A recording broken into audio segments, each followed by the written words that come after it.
আব্বা আমার কিন্তু ব্যক্তিগত ভাবে বিয়ে হওয়ার কোনো ইচ্ছা নাই। মানে আমি যে তোমার এই ফেরা শুনি হরি বিয়ার লাগে এটা কিন্তু আমি মনে চাই। আমি মনে কেড়ে করি আমার ভবিষ্যৎ প্রজন্মকে মিস করি। আমার একটা দায়িত্ব আছে। তুমিও মনে করো দাদা ডাকুনলা, আমিও আমার বাপ ডাকলো।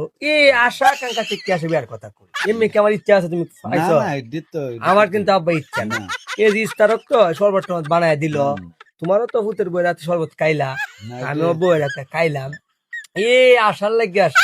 এমনি কি তোমার আমি চাপ দে? না না আজ পর্যন্ত কথা চাপ দিছি আমি বিয়ার লাগে আমি পাগল। না বিয়ার লাগে ভিডিও যে করতেছি বিয়ার লাগে মানে আমি ভবিষ্যৎ প্রজন্ম লাগে আমি বিয়ার লাগে পাগল না। বিয়ার লাগে ভালো না না, ভবিষ্যতের জন্য পাগল নাইলে আব্বা পৃথিবীতে আমি কি জব দেব? না এটা তো ঠিক হ্যাঁ? গাছ হলে গাছের ফল দেন অবশ্যই আমি তো পৃথিবীতে আমি কি জব দেব এই কারণে আসে বুঝছো। বুঝছি বুঝছি আচ্ছা যাক অসুবিধা নাই, পুরুষ মানুষের বিয়ার না হলে জীবনটা স্বয়ং সম্পূর্ণ হইতো না। কারণ নামই করতো না এর লাগে তো তোমার তুমি বুঝছো বিষয়টা। আমি কিন্তু এমনি বিয়ার লাগে পাগল না। না বিষয়টা বুঝছি না মানুষের দেবে পাগল এই জায়গা কাকারা ডিস্টার্ব করে। ডিস্টার্ব না করছি না না কোন প্রকার ব্ল্যাকমেইল করলাম না? আমরা খুব ভালো।